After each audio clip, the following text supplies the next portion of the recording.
Terima kasih atas kesempatan yang telah diberikan kepada saya. Perkenalkan, nama saya Feyorani Sania Berubangun, NIM 1920836.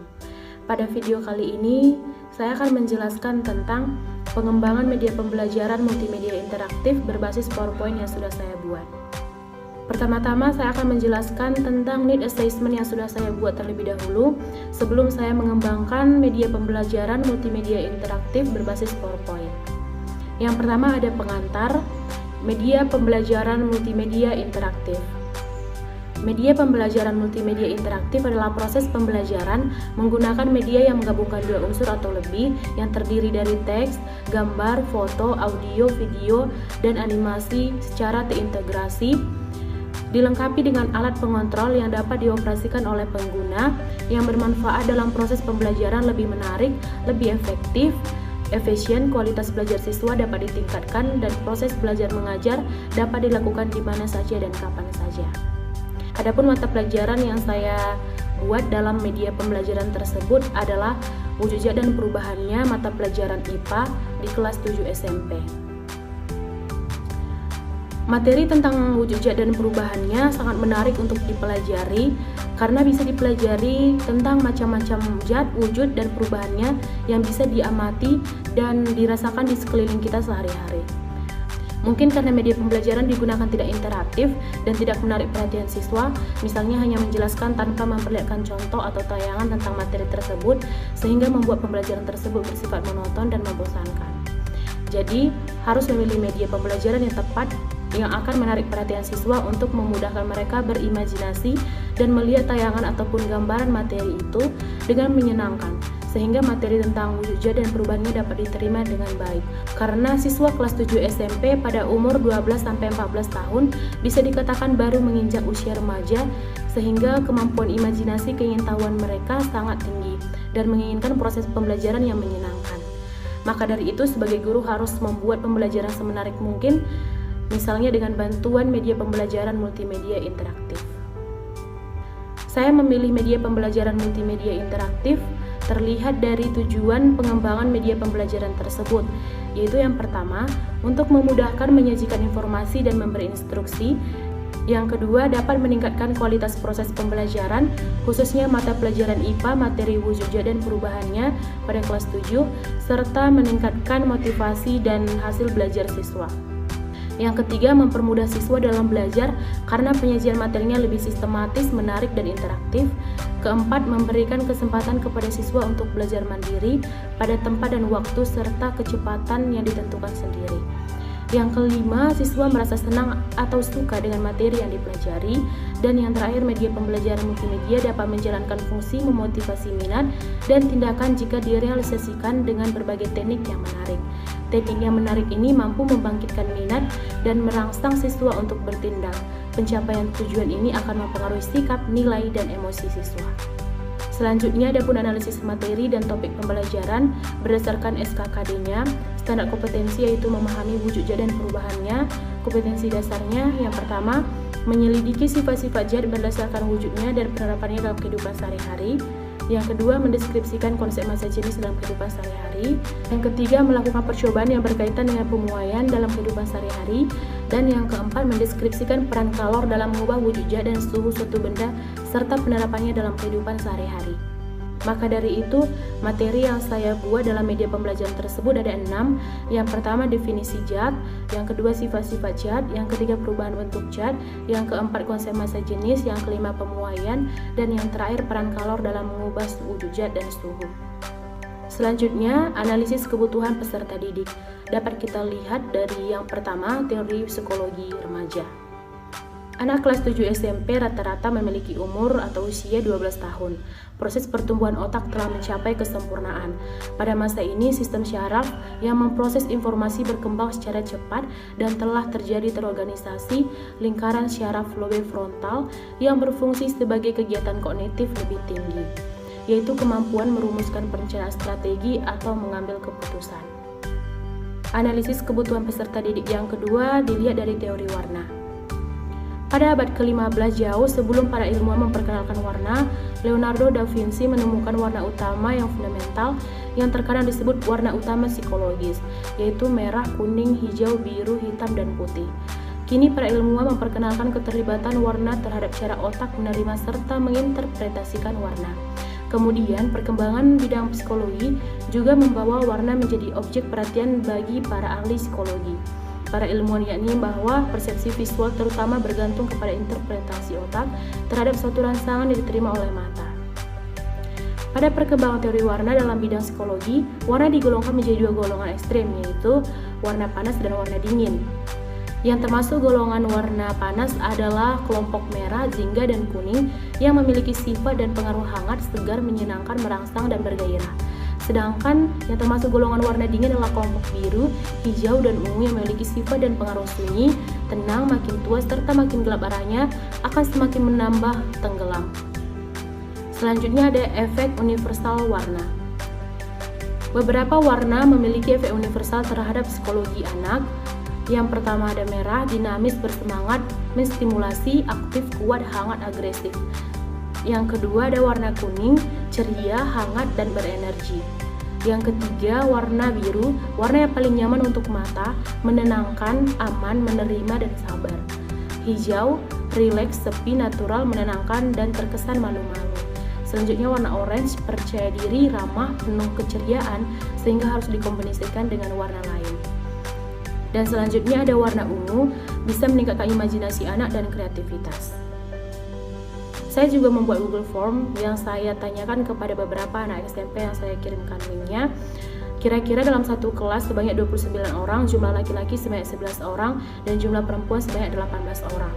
Terlihat dari pilihan beberapa siswa tersebut, warna biru dan orange paling banyak dipilih, serta diikuti dengan warna kuning, merah, dan hitam.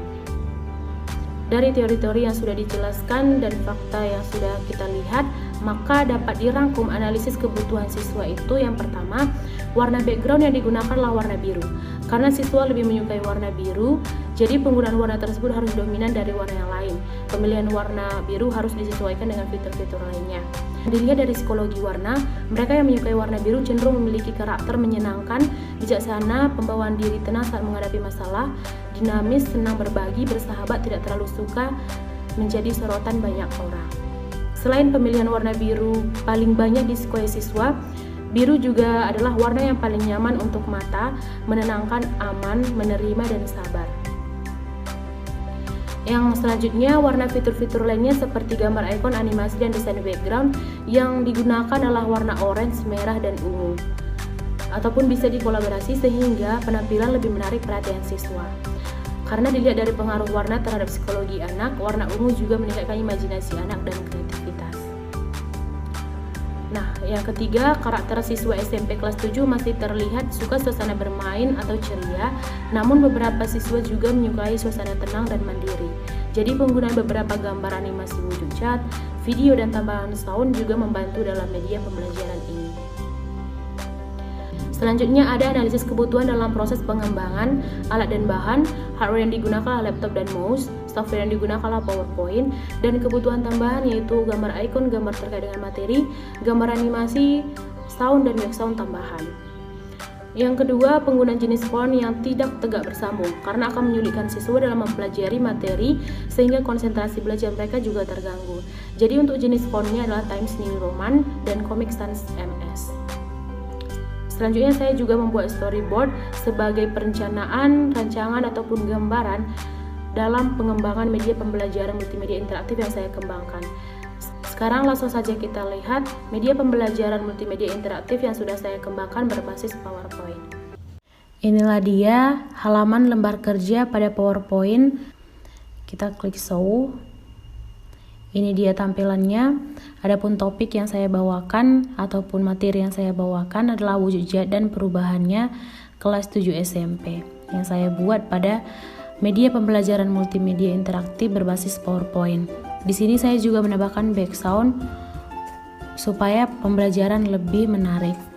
Di sini ada tombol close, ini untuk kembali ataupun menutup show pada PowerPoint dan kembali ke halaman kerjanya. Di sini ada juga tombol play. Kita klik play, terdapat menu utama. Di sini terdapat juga menu home untuk kembali ke halaman utama. Dan pada menu utama terdapat SKKD, materi, video edukasi, evaluasi, dan rangkuman. Untuk ikon ataupun masuk ke dalam SKKD, materi, dan lainnya sudah disediakan di samping kiri dan samping kanan. Kita tinggal klik ikon yang sudah disediakan. Nah, ini dia standar kompetensi dan kompetensi dasarnya. Kita klik close untuk kembali ke menu utama. Misalnya kita klik materi. Di sini ada 6 materi yang sudah saya sediakan, dan untuk masuk kepada materinya kita klik gambar yang sudah saya sediakan juga. Misalnya kita masuk ke definisi zat. Nah, ini dia tampilannya yang terdapat animasi guru dan juga gambar yang sudah saya ambil yang berhubungan tentang definisi zat. Kita klik close karena hanya satu slide tentang definisi zat. Lalu yang kedua kita klik lagi sifat-sifat zat. Mirip seperti tampilan yang tadi, ada animasi guru ataupun gambar guru. Lalu karena ini materi lebih dari satu slide, saya sediakan ikon selanjutnya. Kita klik. Nah, ini juga terdapat gambar yang berhubungan tentang materi sifat-sifat zat dan juga terdapat gambar guru. Kita juga bisa kembali ke materi sebelumnya. Kita klik yang sebelumnya. Nah, untuk selanjutnya kita klik selanjutnya. Dan kita klik lagi sampai kita selesai mempelajari tentang sifat-sifat zat. Kita next. Mirip seperti tampilan. Nah, di sini juga saya menyediakan gambar-gambar yang menarik perhatian siswa dari ruang guru. Karena materi sifat-sifat zat sudah selesai, kita klik close. Selanjutnya ada perubahan bentuk zat. Mirip seperti materi sebelumnya juga, terdapat gambar yang berhubungan tentang materi perubahan bentuk zatnya. Ada juga animasi guru yang saya buat animasi laki-laki. Karena ini juga lebih dari satu slide, jadi saya menggunakan tombol selanjutnya dan sebelumnya. Nah, di sini juga saya menggunakan gambar-gambar yang dari Google dan juga ada animasi seperti animasi benda berkarat seperti ini. Nah, lalu kita klik. Nah, saya juga mengambil gambar seperti tadi dari ruang guru untuk membantu siswa dalam mengambil kesimpulan dari setiap materinya. Kalau sudah selesai, kita klik close lagi. Selanjutnya ada konsep masa jenis. Kita klik lagi. Nah, di sini juga terdapat gambar yang berhubungan tentang konsep masa jenis dari ruang guru dan berupa pertanyaan seperti ini dan pernyataannya untuk mempermudah siswa untuk berimajinasi dan keinginan tahun mereka semakin dalam. Mirip seperti materi sebelumnya juga terdapat gambar dan animasi guru, terdapat juga ikon untuk sebelum materi dan sesudah.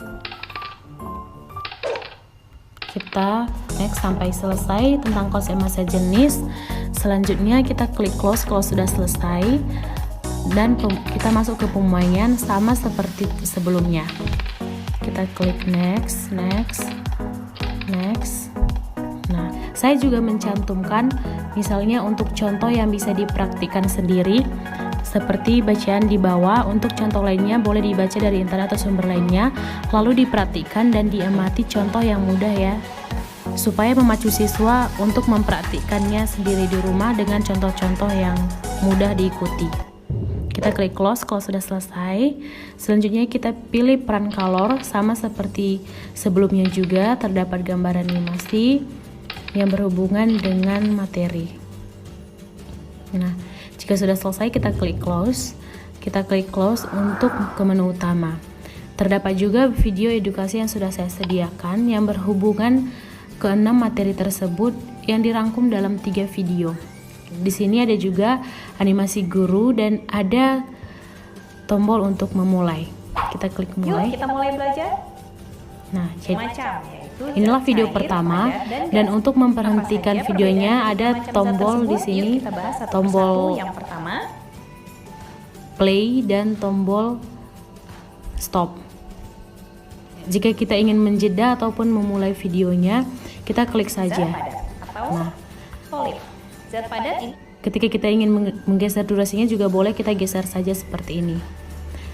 Ketika videonya sudah selesai ditonton, boleh saja kita klik next. Inilah video kedua, sama seperti video yang tadi. Ketika kita ingin menjeda dan untuk memutar videonya, kita klik saja yang ini, dan untuk menggeser durasi yang kita inginkan kita geser saja di sini. Di sini untuk kembali ke video yang awal tadi, dan kita boleh next lagi ke video yang terakhir, dan ini video yang terakhir.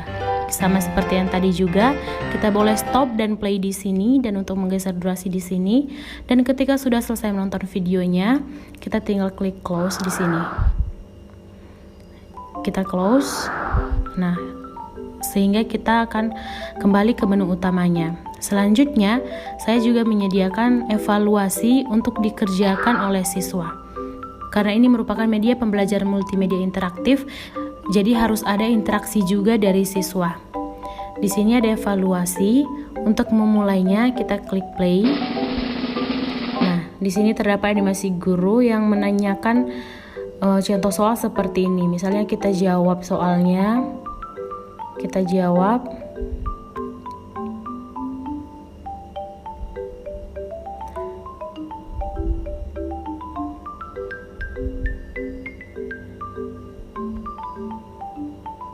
Nah, ketika sudah selesai menjawab, kita boleh lihat skor. Nah, nilai Anda adalah 80. Setiap soal itu bernilai 10, jadi soal ada 10.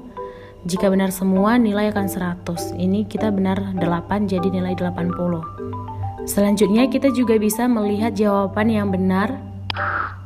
Nah, ini dia kunci jawabannya. Jadi ketika siswa selesai menjawab dan melihat skornya, dia bisa melihat jawaban mana tadi yang benar dan jawaban yang salah. Selanjutnya kita klik close. Ketika sudah selesai melakukan evaluasi, terakhir ada rangkuman. Nah, ini dia rangkumannya. Rangkuman ada 2 slide, jadi kita boleh klik next. Dan jika kita ingin membaca sebelumnya, kita klik lagi sebelumnya. Nah, ketika sudah selesai kita klik close. Nah, itulah dia semua menu utama yang saya sediakan pada media pembelajaran multimedia interaktif berbasis PowerPoint. Dan ini kita juga bisa kembali ke halaman utama. Halaman utama kita end show-nya, kita klik close. Nah, seperti ini. Jadi itulah dia pemaparan saya tentang pengembangan media pembelajaran multimedia interaktif yang saya kembangkan berbasis PowerPoint. Sekian dan terima kasih.